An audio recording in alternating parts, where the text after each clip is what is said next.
Greetings, everybody. This is Brother Ravana Noon. I'm back once again. And this time, this topic will be discussing Luciferianism. Exactly what is Luciferianism?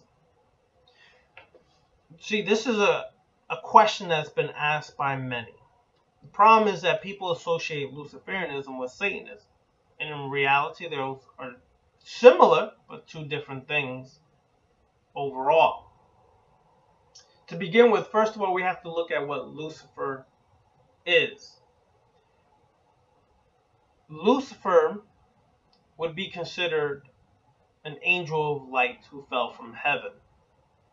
Now, light in the esoteric and metaphysical or occult concept would be intellect, not light as in the sun, light as in some spooky religious concept. It's just simply intellect. All light that you see exists in darkness. Darkness exists and can and has and will continuously exist without light. So when we look at the name Lucifer, it comes from the Latin name lux, light, and pharaoh, to bear. Luciferianism is basically a living philosophy that values and honors the dynamic principles essential to the characteristics of Lucifer. What are Luciferians? They are essentially those who seek the light or intellect of occult knowledge from within the embodiment of which brings the light. By so doing, Luciferians work to attain their own higher intelligence, illumination, or enlightenment. I like to say endarkment. As Lucifer is the embodiment of knowledge, he represents that which brings light to the mind or intellect to the mind of humanity to advance the intellectual evolution of our species. By Lucifer doing this, we actively pursue our own evolution to higher understanding and higher levels of becoming. Luciferianism is intellectual progress and freedom. A Luciferian may or may not believe in or worship Lucifer. I myself do not worship Lucifer. I myself do not worship any god, goddess, deity, angel, Orisha, Loas, Nkishis, Neturu.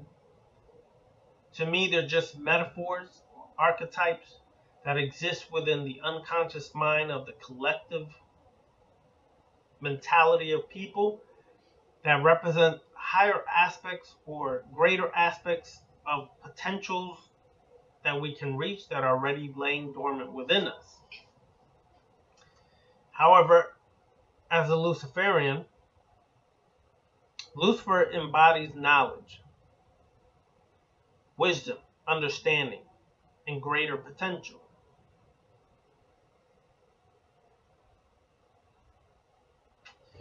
So, regardless of your belief, Luciferians advocate intellectual individualization over mass conformity, and thereby free to choose that which works best for them. Now understand this.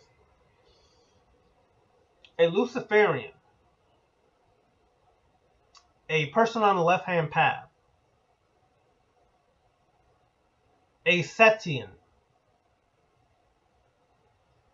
all are part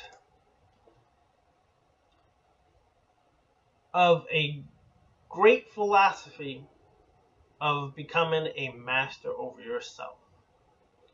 A philosophy of non-conformity and breaking your programming and conditioning. To be totally free, to have the total opportunity and ability to become a god over yourself, a master over yourself. Not to be controlled by society, religion, culture, family, or friends.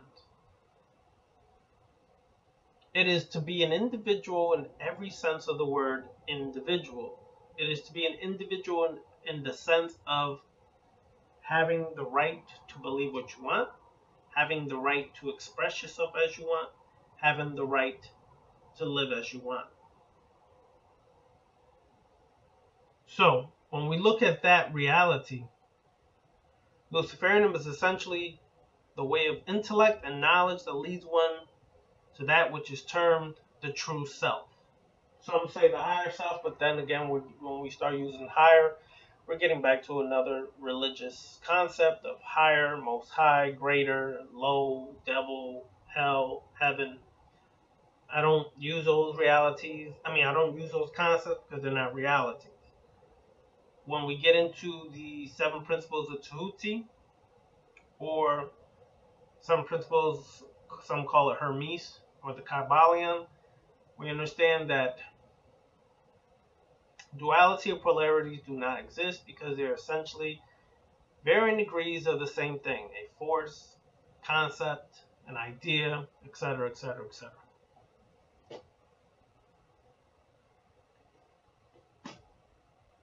Within each, Luciferian is a relentless urge to know, to dare, to will, and to keep silent. They seek to know. We seek to know.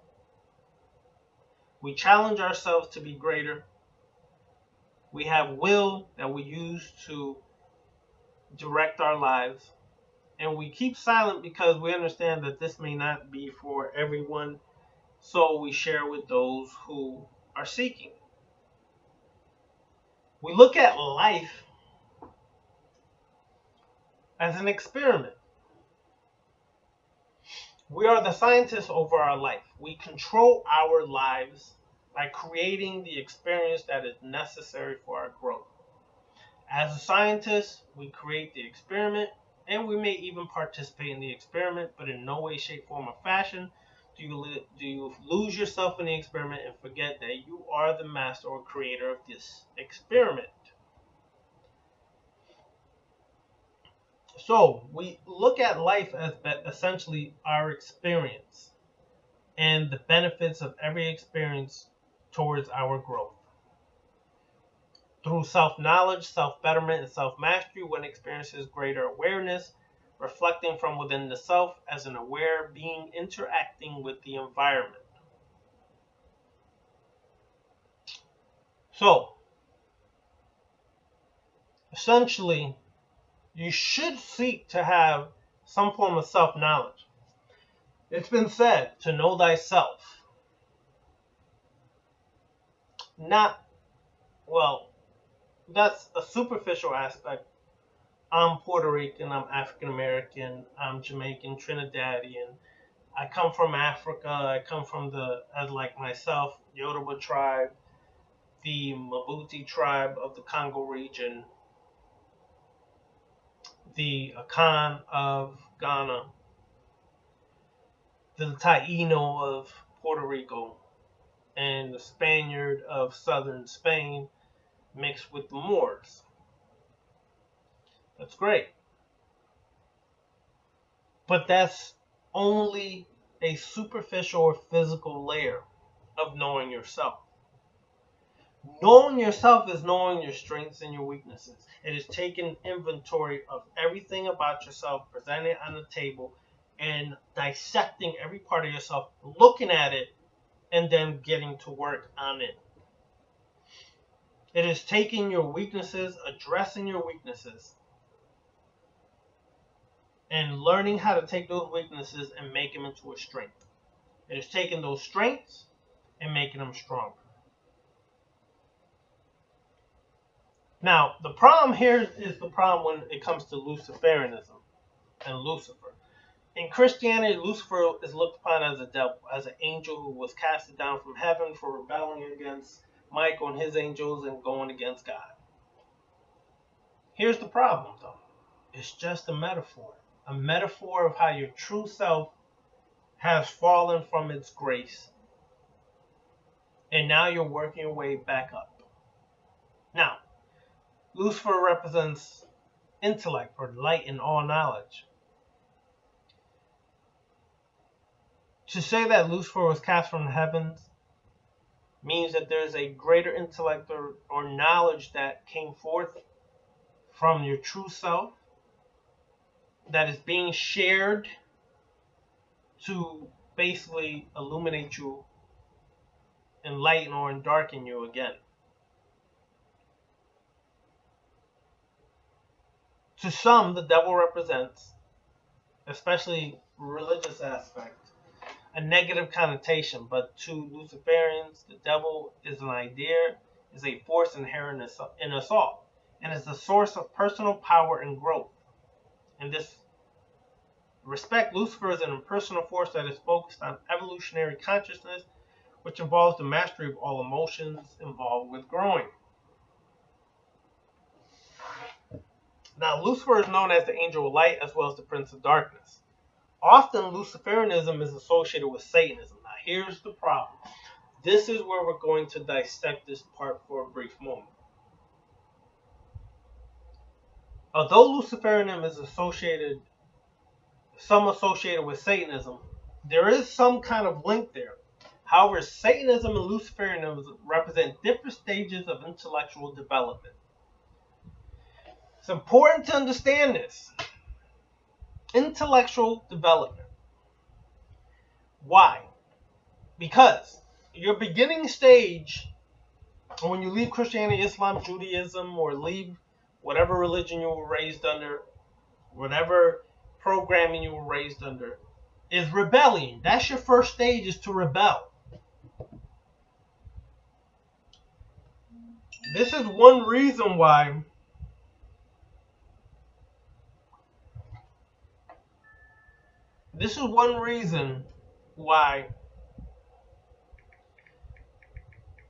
many are attracted to Islam, because of some of its militant concepts draws people who are rebelling against Christianity, rebelling against the tradition or religious tradition they were raised under. That's one aspect. Second, when you break free from that, you want to rebel against everything you were taught. All the religious programming, religious control, etc., etc. So you tend to some people get into Satanism because it's a rebellion against Christianity. It's opposing force Christianity. So you do rebellious things. That's really where you're at. But in essence, when you step back through experience, knowledge, wisdom, and understanding, you realize that Satanism is still a religion. No matter what you say, no matter what you do, been there, done that. It is a religion, because what you're doing is doing the opposite of Christianity, but in essence, you still worship a God. This is why you always hear, all hail Satan, Satan is God, Satan is my Lord. Satan. A person on the left-hand path, a true master, meaning a person on the left-hand path is trying to master themselves, that is their objective. What they're doing is they're realizing that I don't worship anything outside of myself, for I am the only God in my life. And if I'm the only God, then how can I externalize gods outside of me and still maintain being a God? How can I worship things outside of me and still maintain being a God? How can I give props, credence, and reverence to things outside of myself and still maintain being God? Because in essence, I'm giving my energy, my force to something outside of myself and weakening myself. Making myself weaker, making myself subjected to something else outside of myself, who can either bless me with some shit because I prayed, or not give me anything because I didn't pray. You understand what I'm saying? So what happens is now you're going back to a religious mindset. It's just a rebellious religious mindset. It's still religion. So because of that, when you look at Satanism, you're basically looking at religion in its extreme form, rebelling against the norm of Christianity. But when you eventually begin to develop intellectually, Satanism and its carnality does not satisfy the hunger for true knowledge, and thus the initiate may advance to eat of the fruit of knowledge that can be gained through luciferic illumination, or endarkening, becoming endarkened. The body of knowledge that illuminates the mind and manifests the true self. In this way, one advances their own intellectual self-awareness and alter their understanding of reality within the self and the world about. Pleasures of the flesh remain a part of human being, and no true Luciferian would deprive themselves or others of that which arouses the senses. However, heightened awareness of oneself and one's environment leads towards self-mastery and self-sovereignty. It is the path of self-ruling that the Luciferian illuminates. So the difference is, yes, we do indulge in things that delight us, but we do it with more rule or control over ourselves, more willpower and strength over ourselves. We don't give in to debauchery and madness just because we're angry and we want to rebel against Christ and God and Allah and Yahweh, but in essence you're worshiping something else. So it is necessary for some people to go through that stage, and it is what it is, and I'm not going to put it down complete, but I look at it from experience based and traveling through these things and understanding it as an individual who's matured and looking back. Now, when we look at this Lucifer, we have to always go back to its origin. Lucifer is the modern day concept of Set, Sut, Sutah. The Kemetic or Commission or Egyptian Neteru, Netid, God, Set. Set was the adversary to Heru. But before the adversary to Heru, Set was the adversary to Asar. And the reason why Set was an adversary is because Set did not believe in the fluffy bullcrap that the Asarian priesthood and Asarian sect was trying to teach to the masses. Set was about mastering self. Set was about empowering self, being the strongest, the most powerful, the most intelligent you could be. Set did not believe that you had to give offerings to the Neteru just to seek passage into the duet. Set did not believe that you had to pay your way through the duet. Set did not believe that you had to do any of these things that were being taught to the people of that time. So Set rebelled against that order. Set rebelled against that control. Set rebelled against all of that. And for that he was demonized. But to some who really seek the truth, Set is an inspiration. Because Set represents the first Luciferian or adversarial concept of a deity rebelling against the norm, rebelling against society, rebelling against control and conformity. So this is why Set would be the original Lucifer. And when I speak of Luciferian, I'm coming from a modern term, but the concept of Lucifer to me originates with Set. I do not worship Set either. Set is an archetype, a metaphor of my potential to reach my true self. So this is what these aspects represent. Set originally in the third millennia was worshipped and looked upon as a positive force and a god that would protect one from the scorching heat, from the desert sands. And eventually when the Asarian sect sought its power base, sought to become the strongest ruling concept or philosophy in Kemet, they overthrew Set and demonized Set. But that's not the case.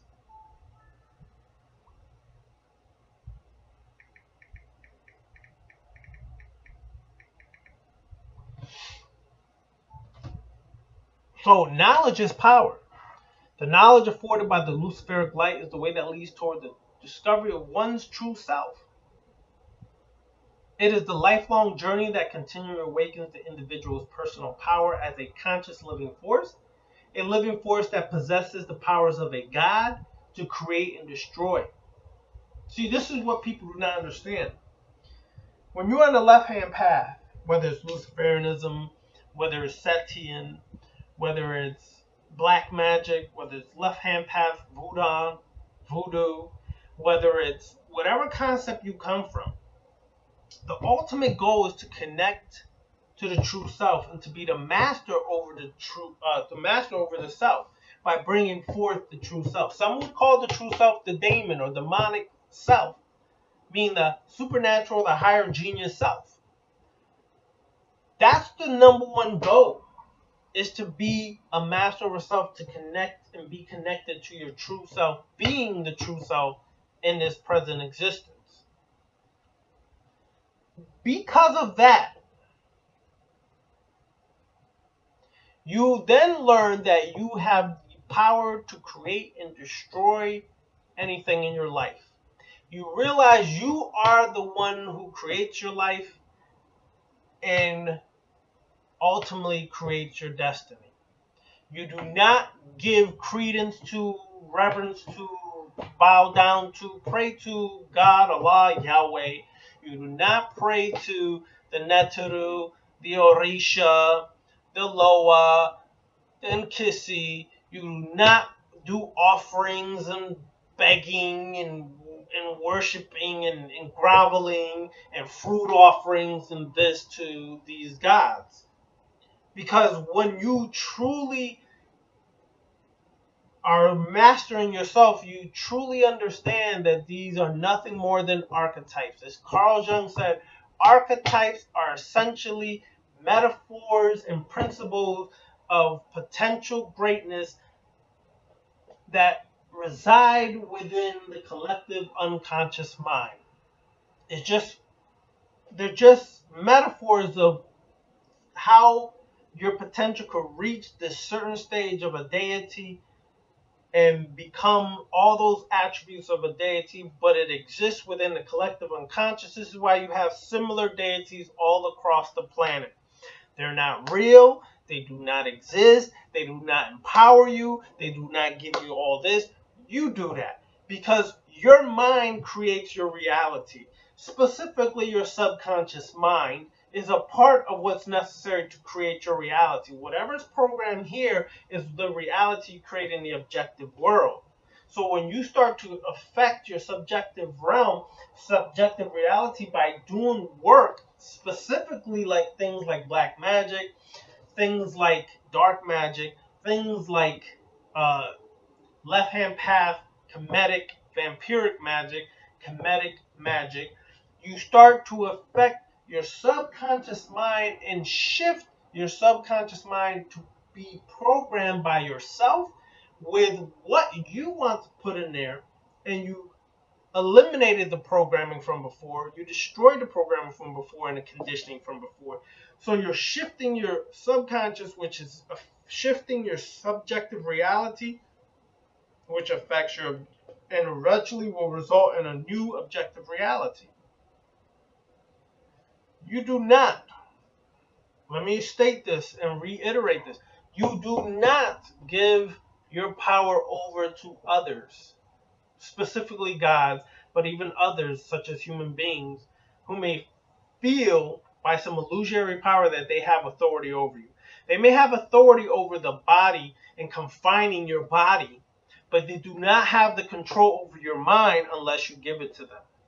So you, as a master or seeking to be a master on the left-hand path, mastering yourself, becoming a god over yourself, create your reality. So you have the power to create and destroy. Because of that, you have the ability to tear things down and rebuild them again to even a better standard than before. The powers of creation and destruction are focused internally in as much as they are focused externally. It is the magnum opus It is the operation of manifestation, and it is the arcanum of light. As a Luciferian, we become self-aware, and we break away from the clan or the group mentality and cultural and social restraints.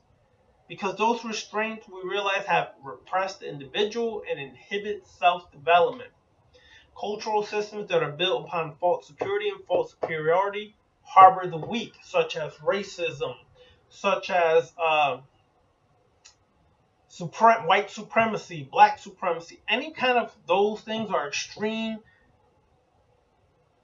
superiority concepts that are based upon false insecurities within human beings. And when you give life to that, essentially, once again, you're externalizing and giving your power over to something else. Those systems are all weak.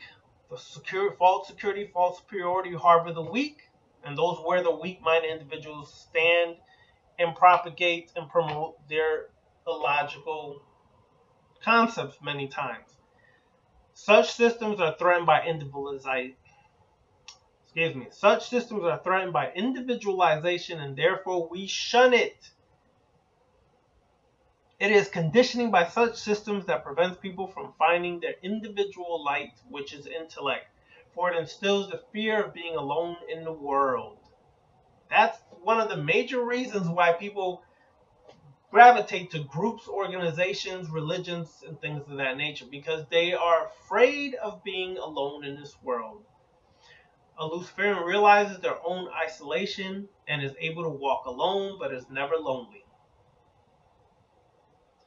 The true light, or the true intellect of a Luciferian, is self-knowledge. Self-knowledge. Taking an inventory of your weaknesses, taking an inventory of your pain, your wounds, your traumas, taking an inventory of your insecurities, taking those weaknesses and making it into a strength. I hear people for so long tell me, oh, how great I am, I'm this. When I speak to, let's say, females, I'm great, I'm beautiful, I'm sexy, I'm seductive, all men want me, my vagina's the greatest. Right. Then I ask them, well, I hear all these wonderful things you're telling me about yourself, but what about all the things you don't like about yourself? What about all the things that have been holding you back? All your insecurities, all your doubts, all your pain, all your wounds. That affects you actually more than you think. It actually affects you a lot.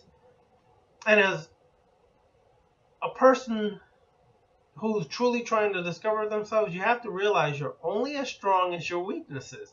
So those weaknesses will always keep you from really becoming stronger. So you have to take an inventory, put all that in front of you and say, what are my weaknesses?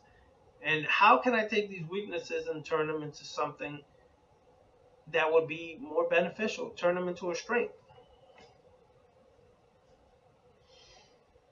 So this is what is important. A Luciferian is intellectual illumination, and the light of knowledge or intellect of knowledge shines forth from every source, for all is the embodiment of knowledge. Therefore, as Luciferians, we are not confined in the study or practice we choose. For we may find truth in various systems of thought, picking the fruit of knowledge from here and there, and developing their own working system of thought and magic designed for their own selves.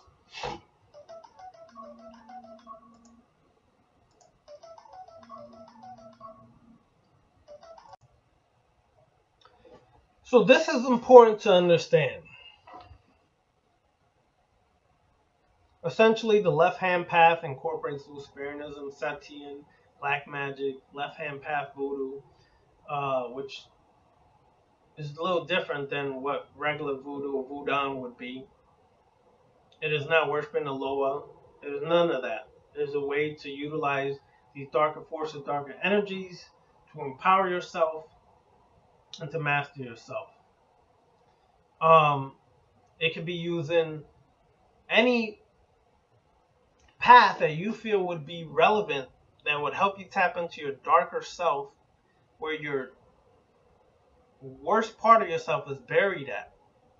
Bringing the intellect into that part of yourself to take it and overcome it and master that part of yourself.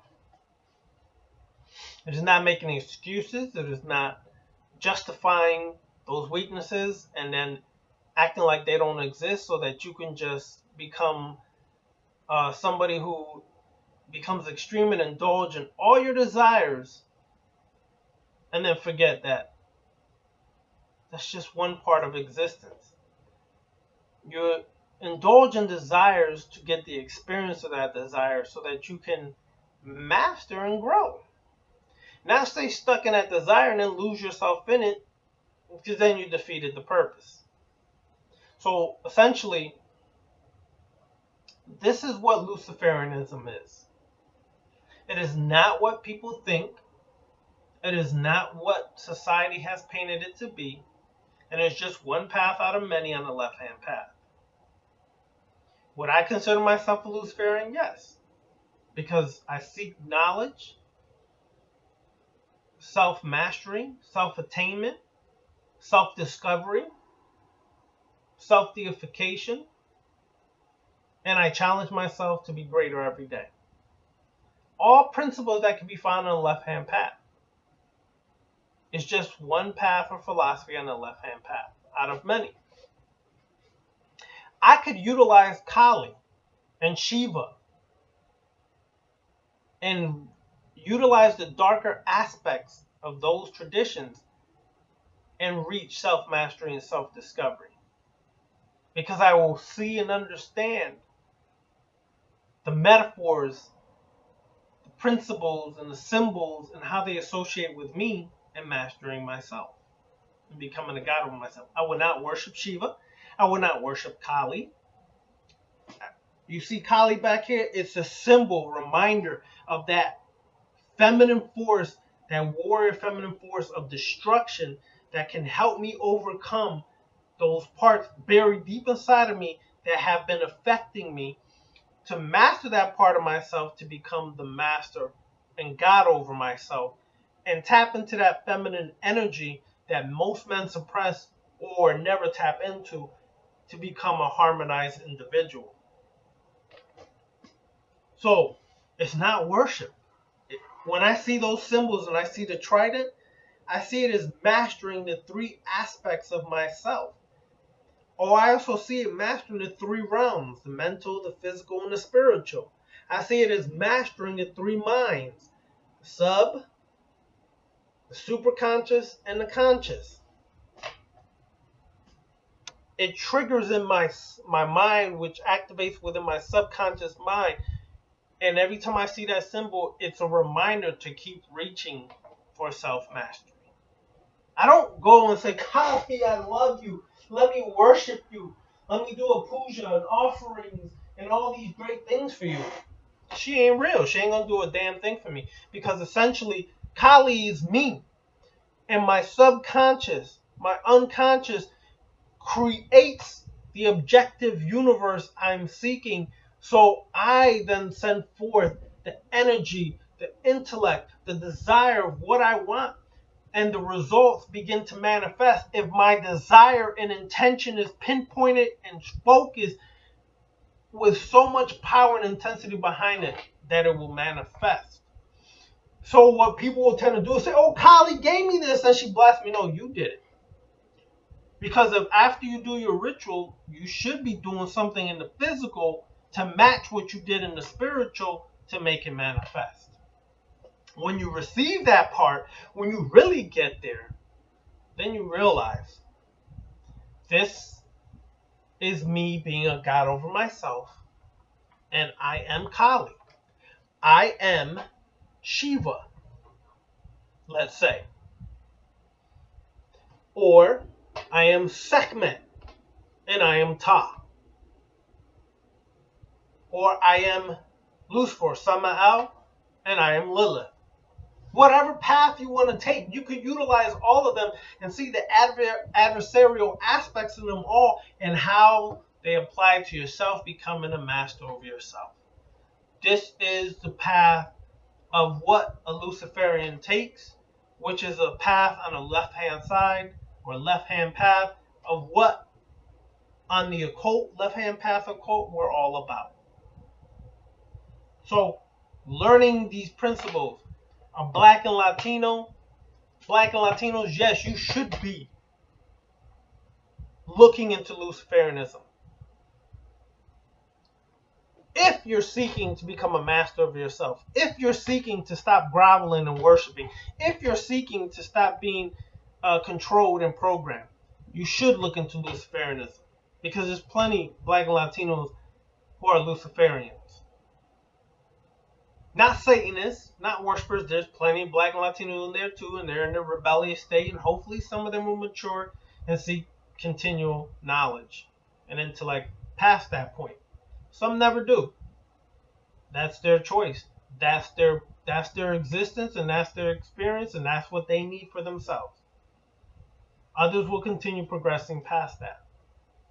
So essentially, Luciferianism is something that is very essential for your growth and development, if that's what you're really seeking. In Luciferianism, there's a form of sorcery and witchcraft. Part of that sorcery is dealing with Set Satuth and learning to utilize the energy, principles, and concepts of Set in your sorceress work. A part of it could be dealing with necromancy and learning how to tap into the energy and the current of death, and utilizing that to manifest growth, change, and a change in the objective universe. There's many different facets and paths you could choose. Just choose one and get started. Well, join us this evening on TalkShoe.com on the Awakening Universal Mind Show when we discuss if Black, Latinos, and other melanated people should be on the left-hand path. There's just a little bit of insight into that, but we'll go even deeper this evening on the radio show from 9 p.m. until. Once again, that's on TalkShoe.com. The name of the show is Awakening Universal Minds, tonight at 9 p.m. Peace.